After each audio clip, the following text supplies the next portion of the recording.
Essa é a lição número 5, e o capítulo de Hebreus é o capítulo 7. Eu quero aproveitar para dizer a você que na minha live diária, lendo e explicando a Bíblia Sagrada, eu estou lendo a carta aos Hebreus. Se eu tivesse combinado, não daria tão certo. Mas Deus é bom.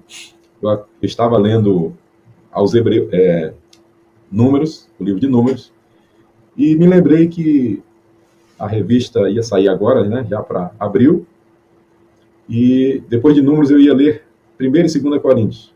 Mas em função da revista ter chegado para esse trimestre, eu vou ler, já estou lendo Hebreus, depois vou ler Tiago, e então até o início, lá para o dia 7, mais ou menos, de maio, nós já teremos lido todos os capítulos de Hebreus e Tiago. E o que é que isso tem de bom para os professores? É que você vai entrar aqui no canal do YouTube e você vai ter lá uma playlist com todas as aulas. Tá? Daqui a pouco vamos completar as 13 lições, vai estar lá na playlist. As 13 aulas para professores. Mas você vai ter também lá uma playlist da Carta aos Hebreus, onde eu vou explicar versículo por versículo. Então, eu já fiz o capítulo 1, 2, hoje foi o 3, amanhã é o capítulo 4. Então, se você puder também acompanhar, e os pastores, meus amigos, se puderem compartilhar com os professores e superintendentes de EBD, será muito bom, porque eles terão bastante subsídio, além do material impresso, né? Além dos slides que muitos recebem, além da aula para professores de diversos lugares do Brasil, né? Você está tendo também uma live com o comentarista, e também a aula de Hebreus e Tiago, versículo por versículo. É lendo e explicando a Bíblia Sagrada todo dia, 17 horas, e vai ser uma bênção para cada um dos irmãos. Inclusive, mais uma novidade. Após cada livro que eu leio na live, Deus me deu esse entendimento, e eu vou fazer, após cada livro, o panorama daquele livro. Eu acabei de ler semana passada o livro de Números, e já fiz o panorama do livro de Números. Um pouco mais de 30 minutos, passando por todos os capítulos, fazendo uma recapitulação e ajudando a gravar, entender melhor o livro. Da mesma forma, quando terminar a leitura da carta aos Hebreus, eu vou fazer um panorama do livro de Hebreus. Um panorama do livro de Tiago. E assim, sucessivamente. Louvado seja Deus. Deus abençoe minha querida esposa Márcia Helena. Essa é a mulher da minha vida. Está aqui assistindo a live. Glória a Deus. Vamos lá, meus amados. Melquisedeque e o sacerdócio de Jesus. O texto áureo diz: porquanto se testifica, tu és sacerdote para sempre, segundo a ordem de Melquisedeque. Esse texto é o texto base, né, para nós estudarmos essa lição. E se vocês observarem, essa mesma expressão está no último capítulo, no último versículo, perdão, do capítulo 6. O capítulo 6 de Hebreus, ele termina dizendo: tu és sacerdote eternamente, segundo a ordem de Melquisedeque. Tá? E aqui está repetindo, o 6:20, exatamente. Diz: tu és sacerdote eternamente. Então, o 6:20 já está linkando para começar o capítulo 7. Repito o que coloquei também no texto. A Bíblia não foi escrita em capítulos e versículos, por isso era um único texto, um único rolo, né? Mas para nós entendermos, o final do capítulo 6 está linkando sobre o tema Melquisedeque, do capítulo 7. A verdade prática diz o seguinte: o sacerdócio de Cristo, segundo a ordem de Melquisedeque, é superior ao sacerdócio de Arão, da ordem de Levi. Então, vamos entender bem o que é uma ordem sacerdotal. Aqui não é ordem no sentido de eu mando, né? Mas é uma ordem no sentido de ordem sacerdotal, de um segmento de pessoas, de homens selecionados para exercer um trabalho eclesiástico, um trabalho sacerdotal ministerial. A palavra é essa, ministerial, porque ministerial está ligado a servir, ou a serviço. O texto é Hebreus capítulo 7, do 1 ao 19. Não vamos ler aqui, mas o que é sugerido pelo pastor Samuel é que você leia com a classe, né? Ou com a igreja, se for uma classe única, todo o texto, para que assim os irmãos leiam um capítulo da Bíblia no domingo de manhã, né? Para quem não leu a Bíblia naquele dia, vai ter lido pelo menos um capítulo. Vamos ao texto, então. Melquisedeque, um personagem misterioso, é o primeiro tópico, né? Do 1 ao 4, vai falar sobre Melquisedeque, vai apresentar Melquisedeque. E o primeiro tópico é um personagem misterioso. Quem é, ou quem era Melquisedeque? Chamam de rei de Salém, é um dos seus nomes, o rei de Jerusalém. Ele é um personagem importante e muitos de nós, até eu já pensei assim anteriormente, pensava que poderia ser uma aparição teofânica, poderia ser o próprio Cristo, pré-encarnado, como muitos chamam, aparições de Jesus antes de vir ao mundo, através do ventre de Maria, ou uma aparição teofânica. Mas não. O que nos leva a entender é que era um homem, um rei de um lugar chamado Salém, mas que, por providência de Deus, não foi permitido que se mostrasse a sua genealogia, a sua origem, nem a sua morte, para que o escritor de Hebreus pudesse dizer que esse nosso sacerdote, a semelhança de Melquisedeque, ele não tem início de dias nem fim de dias, não tem genealogia, não tem pai nem mãe. Isso aponta como um tipo perfeito do Senhor Jesus Cristo. Mas é alguém misterioso, que em meio a essa guerra apareceu a Abraão e trouxe para ele o quê? Pão e vinho, os dois elementos da ceia. Que coisa linda. Pão e vinho, Melquisedeque, rei de Salém, rei de Jerusalém. Olha, é muita cristocidência, né? Não é nem coincidência, apontando diretamente para a pessoa bendita do Senhor Jesus Cristo.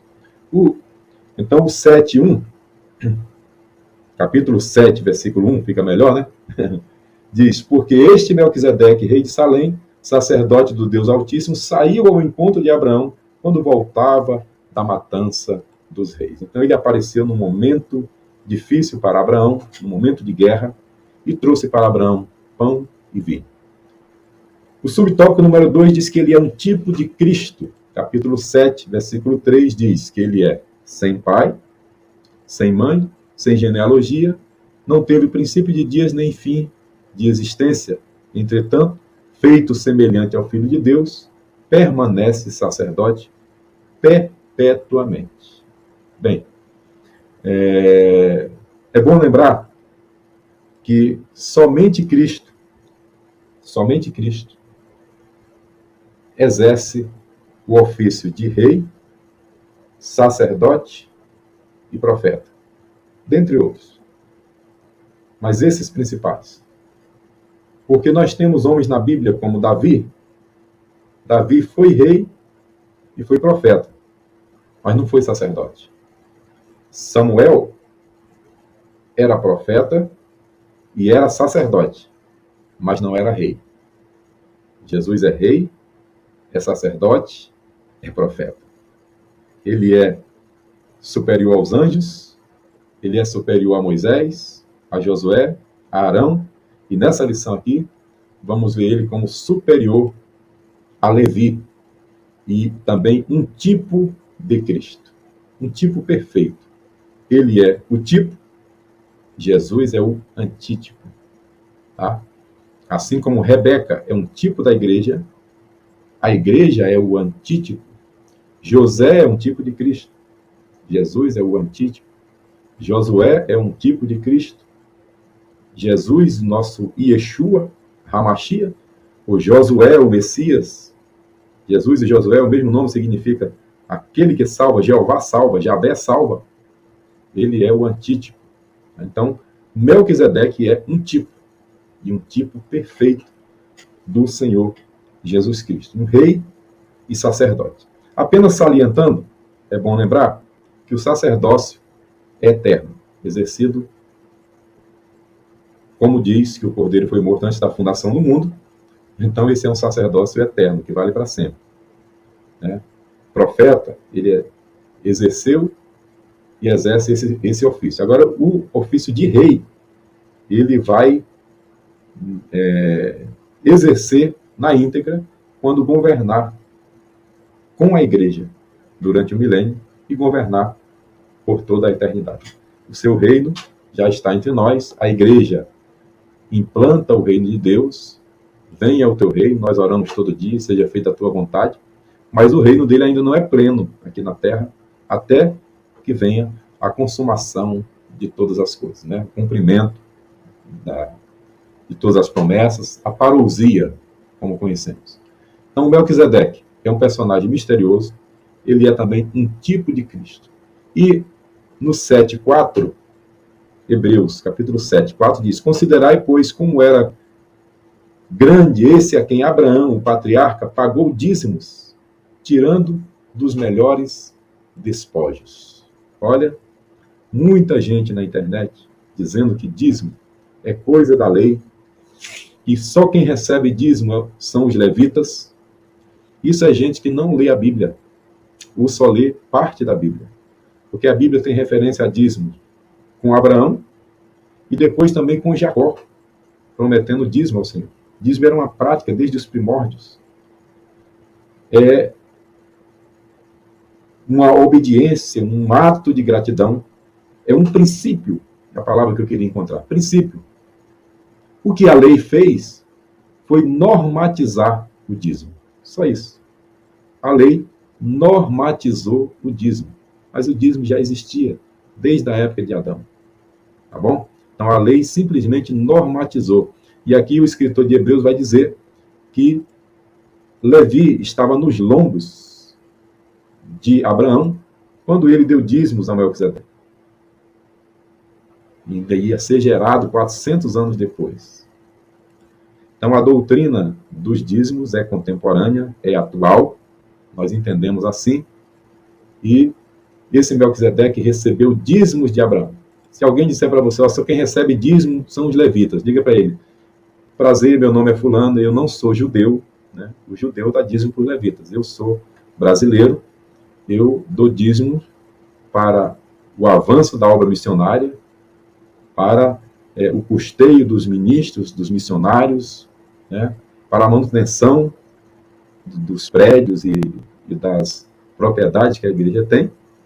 Mas eu dou dízimos ao meu sumo sacerdote eterno, segundo a ordem de Melquisedeque. Eu não sou judeu, não dou dízimo a levita. Eu dou dízimo ao nosso sacerdote eterno, segundo a ordem de Melquisedeque. Não é para o homem, é para ele, ainda que o homem use para a manutenção da igreja e para fazer o seu nome conhecido em todas as nações. Esse é o objetivo principal dos dízimos e das ofertas. Vamos para o tópico número 2. Aqui fala da ordem de Levi e a ordem de Melquisedeque. Hebreus 7, do 14 ao 24. Então aqui nós fizemos um paralelo, né? Um dualismo. Levi versus Judá, lei versus graça e mortalidade versus eternidade. Quando fala de Levi versus Judá, o versículo é o 7,14, pois é evidente que nosso Senhor procedeu de Judá, tribo a qual Moisés nunca atribuiu sacerdote.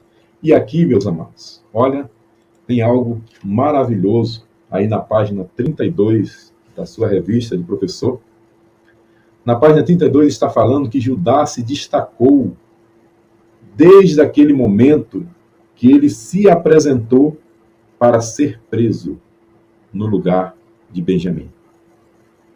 Quando eles voltaram, né, ali ao Egito, e voltaram com Benjamim, e que José ainda não tinha se revelado, e que prendeu o menino por conta do dinheiro que ele tinha mandado colocar na boca do saco.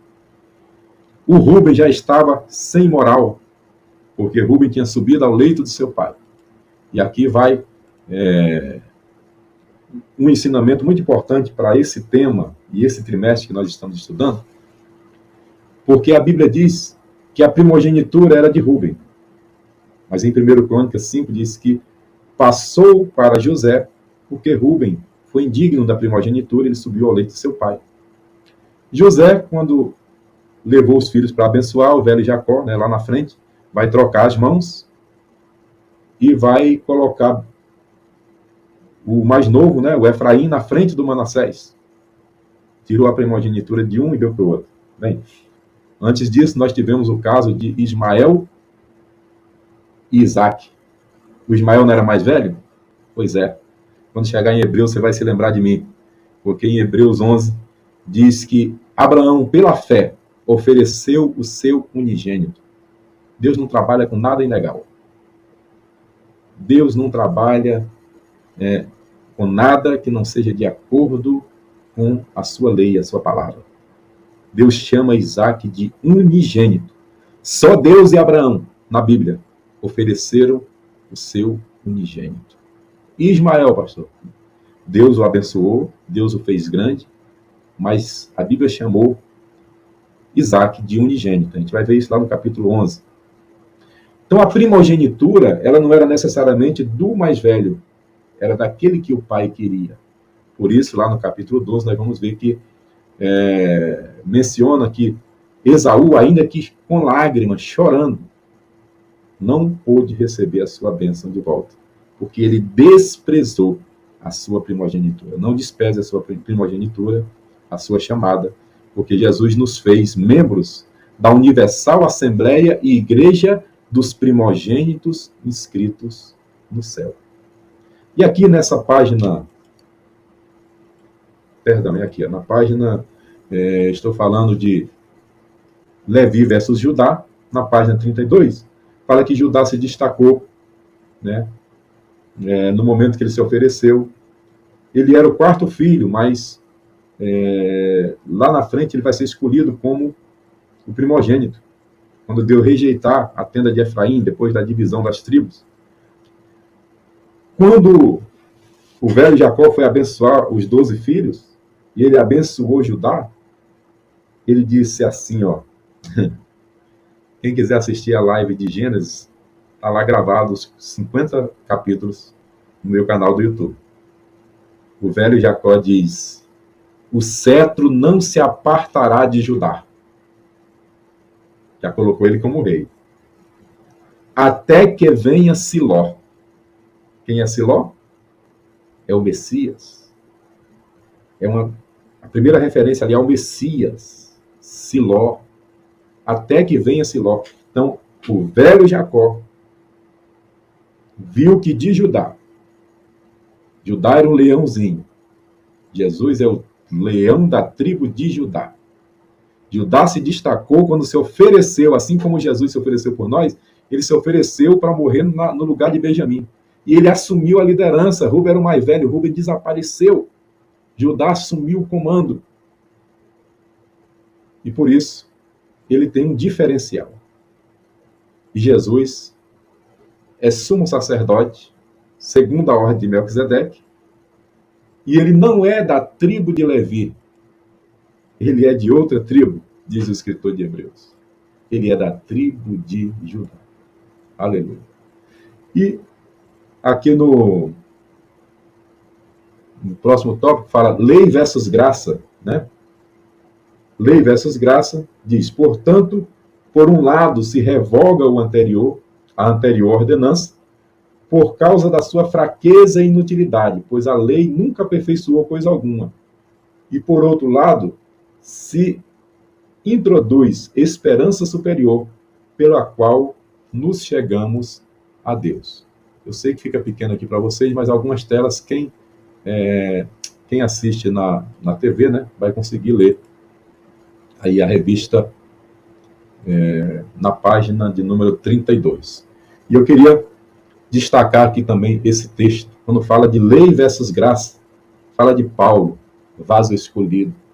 Diz que Paulo, que era um legalista, foi escolhido.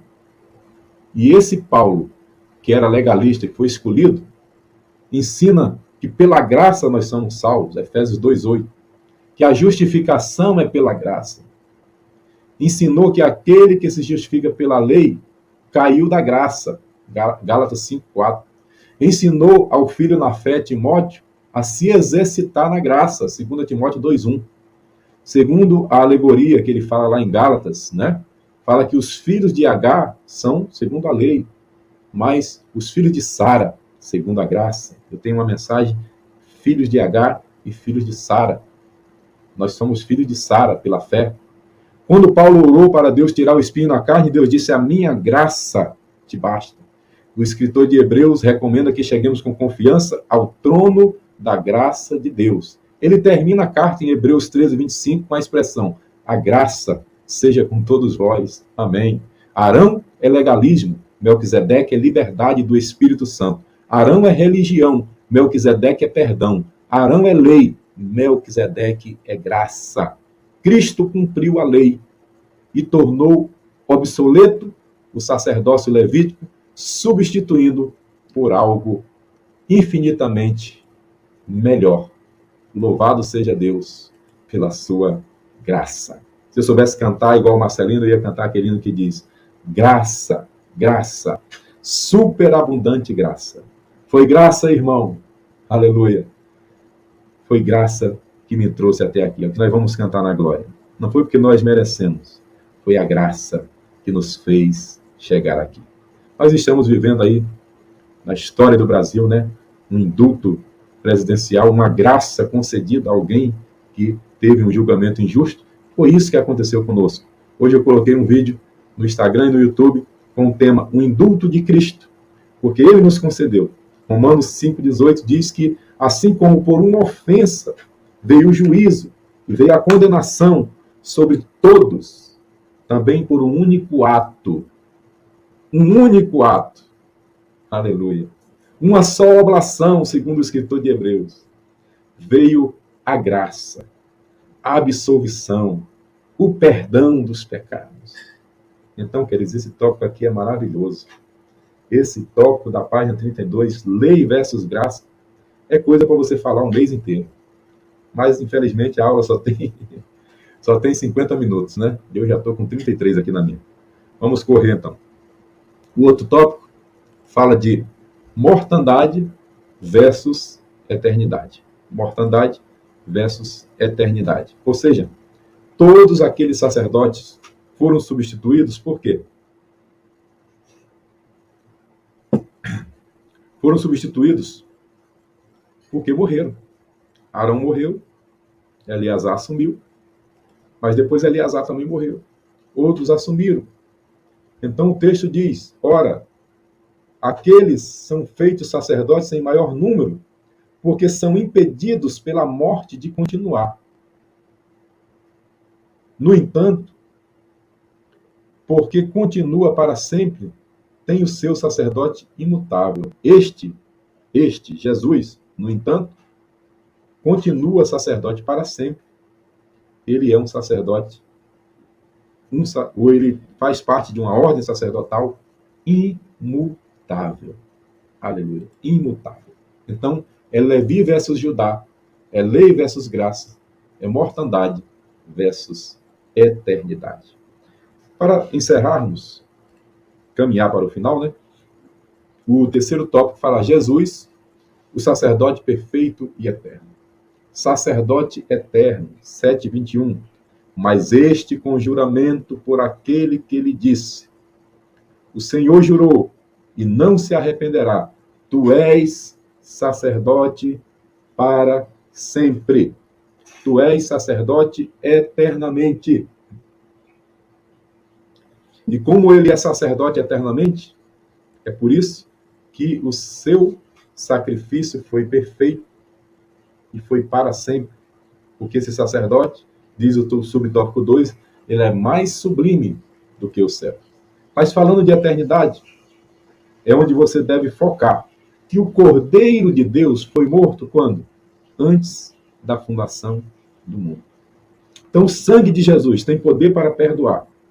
Desde Adão até o último homem que pecar. Porque ele é um sacerdote eterno. Ele não morre. Ele é único. Louvado seja Deus. Ele é mais sublime do que os céus. Eu acho que esse é o versículo mais bonito de Hebreus. Pastor Jefferson Teixeira, seja bem-vindo. Pastor Jefferson, esse versículo é lindo.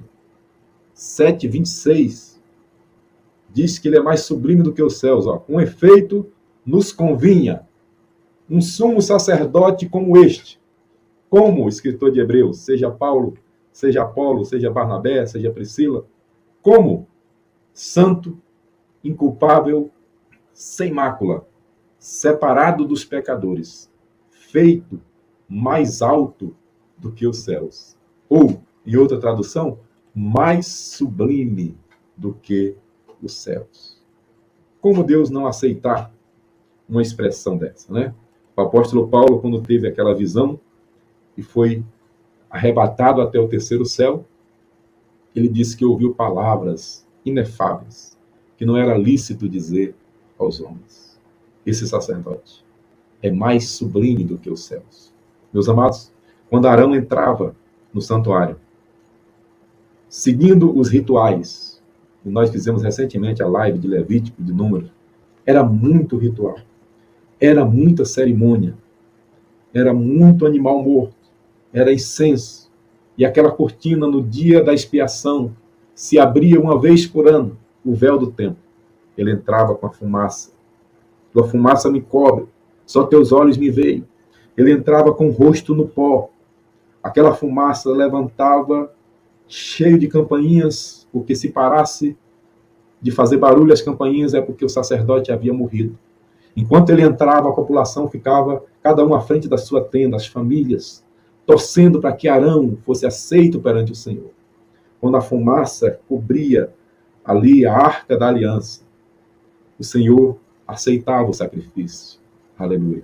Então ele se levantava e derramava do sangue do cordeiro no propiciatório. Propiciatório vem da palavra tornar propício, onde nós nos tornamos propícios diante de Deus. E então ele derramava aquele sangue do cordeiro no dia da expiação. E quando a glória de Deus se manifestava sobre o tabernáculo, as pessoas gritavam, pulavam, vibravam em frente às suas tendas, dizendo: o sacrifício foi aceito, Arão foi aceito, Eleazar foi aceito, Israel foi aceito diante do Senhor. Aleluia. Agora, um momento da história. Em algum momento na eternidade, deu uma travadinha aqui, né? Em algum momento na eternidade, o sumo sacerdote eterno entrou no tabernáculo. Vamos estudar isso nos capítulos 8 e 9. Porque o tabernáculo que Moisés construiu é terreno, é uma maquete do que ele viu no monte. E esse sumo sacerdote, ele é mais sublime do que os céus. Ele entrou nesse santuário, em algum momento da eternidade. E quando ele entrou, acendeu as lâmpadas. Ele acendeu o altar do incenso. Ele entrou e ofereceu sangue do cordeiro, e o cordeiro era ele mesmo. Ele era o cordeiro, ele era o sacerdote, ele é a porta, ele é o altar, ele é a água da bacia de lavar, ele é o fogo das lâmpadas, dos castiçais de ouro. Ele é tudo em todos. Todos os elementos, as peças do tabernáculo representam ele, apontam para ele, tipificam ele. Os pães da proposição representam ele. O nosso pão da vida, quem comer desse pão, viverá para sempre. Aleluia. Esse sacerdote mais sublime do que os céus, em algum momento na eternidade, acendeu as lâmpadas do santuário celeste e ofereceu um sacrifício perfeito por nós. Ele é mais sublime do que os céus. E para concluir, ele é perfeito para sempre. 7:28. Perfeito para sempre. Porque a lei constitui sumos sacerdotes a homens sujeitos à fraqueza. Mas a palavra do juramento, que foi posterior à lei, constitui o Filho. Aleluia. Perfeito para sempre. Aleluia. Meus amados, a primeira lição dessa revista maravilhosa, Hebreus e Tiago, fala da excelência do Filho de Deus. A lição número 2 fala que ele é superior aos anjos. A outra lição fala, a número 3, que ele é superior a Moisés, no capítulo 3, a Josué, no capítulo 4, e a Arão, no capítulo 5. O capítulo 6 fala de maturidade, foi a lição 4. E essa lição número 5 está falando que ele é superior ao sacerdócio levítico. Ele é superior a Levi. Ele é sacerdote eterno. Ele é mais sublime que os céus. E ele é perfeito para sempre. Na página 34, tem esse texto aqui, que eu também vou ler. Não sei se você vai conseguir ler. Depende da tela, né? Mas esse texto é maravilhoso, porque diz que a palavra grega para traduzir perfeito é teleos. É de onde vem a palavra tetelestai, aquela que Jesus gritou lá na cruz. Era um termo jurídico da época. E também significava, além de significar processo arquivado, além de significar que aquele réu não devia mais nada, além de significar que a conta de João Neres, de Jefferson, estava sendo paga, significava também obra concluída, está consumado, obra perfeita, sacrifício perfeito, oblação. Hebreus usa duas palavras, oblação e abluções. Vamos falar isso na próxima lição, capítulos 9 e 10. Um fala, oblações são batismos, são lavagens cerimoniais. E oblação é sacrifício. Ele apresentou uma única oblação, aleluia, um sacrifício perfeito. Por um só ato de indulto, ele nos absolveu. Ele ofereceu um sacrifício perfeito, uma oblação perfeita. Ele era o cordeiro perfeito, o sumo sacerdote perfeito. Ele também é o homem perfeito. Ele também é advogado perfeito. 1 João 2,1, ele é juiz perfeito. Ele é rei perfeito. Ele é pastor perfeito. Somos perfeitos nele. Colossenses 2,10. A conclusão é que, sendo a pessoa e a obra de Cristo perfeitas, nunca haverá um tempo em que seremos rejeitados, a menos que nós mesmos rejeitemos essa oferta. Ninguém vai para o inferno porque pecou. Vou repetir e vou diminuir a tela. Ninguém vai para o inferno porque pecou. As pessoas vão para o inferno porque rejeitaram o sacrifício perfeito de Jesus na cruz do Calvário. As pessoas, presbítero Alencar, não vão para o inferno porque pecaram. Vão para o inferno porque rejeitaram o Cristo que na cruz do Calvário pagou o preço pelos nossos pecados. Aleluia. Louvado, engrandecido e exaltado seja o nome do Senhor. E conclui assim essa lição. Era o que alguns cogitavam fazer, retornando ao judaísmo. Por isso ele estava falando que o sacrifício de Jesus era perfeito, para ninguém desistir. Os argumentos do escritor deixam claro que essa era uma inconcebível insensatez, voltar para o judaísmo. Deixa eu contar um testemunho aqui do meu filho, Naum Emanuel, que eu gerei aqui em parceria com essa serva de Deus linda, Márcia Helena, minha amada. O Naum Emanuel é nosso filho mais novo, e de vez em quando ele faz umas perguntas difíceis. Quando ele inventa de fazer uma pergunta, eu já paro o que estou fazendo, porque vem bomba. E ele disse, pai, quando tudo estiver consumado, quando Jesus reinar 1000 anos e depois entrar na eternidade, tudo concluído na escatologia, poderá se levantar um outro anjo, como Satanás, e ter outra rebelião? Boa pergunta. Eu falei, jamais. Nunca acontecerá. Jamais acontecerá. Sabe por quê? Por isso. Porque o sacrifício de Jesus foi perfeito para sempre. Ele é um sacerdote perfeito para sempre. Ele é um sacerdote eterno. Ele é mais sublime do que o céu. E a Bíblia vai nos falar em Hebreus 10 que, pelo Espírito eterno, ele se ofereceu a si mesmo, a Deus. O sacrifício é eterno. O Cordeiro foi morto antes da fundação do mundo, na eternidade. O sacrifício é perfeito. Então, nunca mais se levantará outro anjo de luz. Nunca mais cairá outro Lúcifer. Porque o sacrifício foi eterno. Feito por um Cordeiro perfeito. Apresentado pelo sacerdote eterno. Sumo sacerdote eterno. Segundo a ordem de Melquisedeque. Então eu disse, meu filho, nunca será possível.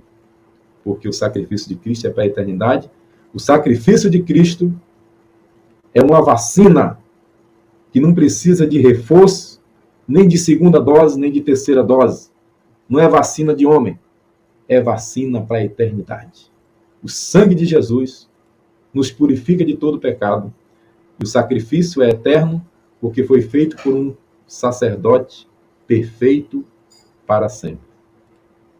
Finalmente, a aplicação pessoal diz assim: declare que somente Jesus é o sumo sacerdote da nova aliança e nada nem ninguém, além dele, pode nos conceder a graça da salvação. E nem outra salvação, porque debaixo do céu, nem outro nome há, dado entre os homens, pelo qual importa que sejamos salvos. Jesus é o caminho, ele não é um dos caminhos, ele é o caminho, ele é a verdade, ele é a vida. Ele é o alfa e o ômega, é o princípio e o fim. Ele é a semente da mulher, lá de Gênesis 3,15. Ele também é a resplandecente estrela da manhã, lá de Apocalipse. Ele está presente em todos os livros da Bíblia. A Bíblia foi escrita por causa dele. Todas as coisas que existem foram feitas por ele, porque foi do agrado do Pai que toda a plenitude habitasse nele. Ele é antes de todas as coisas, e todas as coisas subsistem por intermédio dele. Portanto, seja trono, seja principado, seja potestades, seja a morte, seja a vida, seja os anjos, tudo foi criado por ele e para ele. Ele é o cabeça da igreja, o príncipe dos reis da terra, porque foi do agrado do Pai que toda a plenitude habitasse nele. Aleluia. Jesus é esse sacerdote perfeito. Que Deus nos abençoe. Semana que vem, provavelmente eu faça no mesmo dia. Gostei da sexta-feira de noite. Por quê? Porque tem algumas igrejas, a igreja de Belém, por exemplo, faz uma lição na frente, né? Então, nesse domingo aqui, para nós no Rio de Janeiro, vai ser a lição número 4. Falando nisso, a lição número 4, se você está assistindo aqui pela primeira vez, a lição número 4 está no canal do YouTube, numa playlist. Só você digitar Hebreus e Tiago, lição 4, João Neres, que vai aparecer. Então, nesse domingo agora, 24, aqui nós vamos estudar a lição número 4. O pessoal de Belém já vai estudar a lição número 5. Então, provavelmente eu adote esse dia de sexta-feira. Eu faço live, porque a live tem como você pegar aqui o comentário do pastor Marcelino. Aleluia. O pastor Marcelino falou de novo, amém. Mamácia falou amém. Antônio Alencar falou amém. O Gerson falou glória a Deus. Se tiver alguma pergunta, você vai digitar aí a sua pergunta. Tem gente que não sabe muito bem usar o YouTube, né? Tem que estar conectado para poder digitar. Qualquer conta do Google tem também como entrar no YouTube, né? Então, quando você entrar no YouTube, você se loga com a senha do Google, a sua senha do Gmail ou outra conta do Google que você tenha, e você vai acessar o seu canal do YouTube para que seu comentário apareça aqui, né? Aí você pode dizer, eu sou fulano do Amapá. Eu sei que tem um irmão aqui do Amapá assistindo, tem outro de Manaus assistindo. Manaus não, lá no interior do Amazonas, uma cidade bem difícil, esqueci o nome agora. Tem também do Maranhão, tem de Belém, tem de São José dos Campos. E muitos não podem assistir na hora, assistem depois. Mas entendam, você que assistir ao vivo vai ter o privilégio de poder comentar e fazer perguntas. Deus abençoe, meus amados. Paz seja convosco. E nós somos guiados pela Bíblia e pelo Espírito Santo. Um abraço e até a próxima, se Deus quiser. Até a próxima sexta-feira, até semana que vem. E eu vou deixar aí você para finalizar com a propaganda da revista Hebreus e Tiago. Hebreus e Tiago. Jesus, autor e consumador da fé. Este é o tema da nova revista da Escola Dominical. Um roteiro de estudos do culto da família com Escola Dominical que vai abençoar a sua vida. Hebreus e Tiago. Currículo completo com revista de jovens e adultos, adolescentes, infantil e roteiro para células missionárias. Disponível também no aplicativo com revista digital e audiobook. Adquira já a sua no Shopping do Centenário, no Templo Central da Assembleia de Deus em Belém ou no site educaçãocristãcontinuada.com.br.